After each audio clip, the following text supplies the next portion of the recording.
Kryesia e Partisë Demokratike vendosi të ndërpritet çdo lloj bashkëpunimi me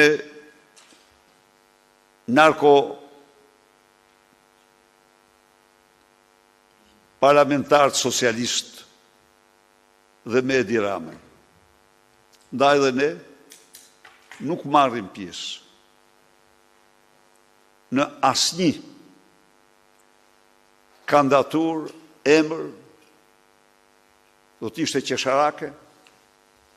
Ai sot, edhe ky avokati i popullit, që nuk mund të them se sa përqind do t'i takonte në përqindjen e pushtetit, a i takonin 2 pika apo jo, e mori dhe atë, dhe ne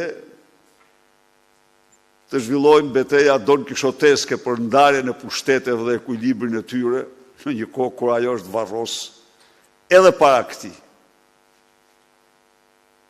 Nuk ekziston, ka vetëm një dorë me të gjitha pushtetet. I ka të gjithë pushtetet në dorë.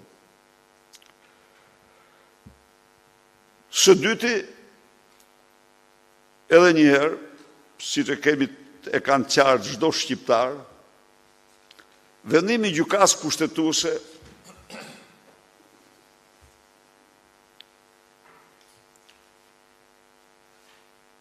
për t'i dhënë Edi Ramës licencën e vjedhjeve publike, që të vjedh publikisht, ishte goditja më e rëndë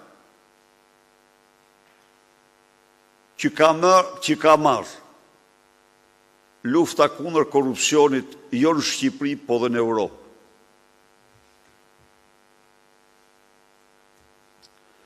Me këtë vendim, Edi Rama tregoi se është i aftë të diktoj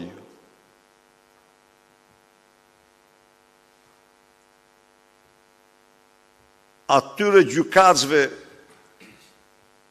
pa dinjitet dhe integritet çdo lloj vendimi që dëshiron.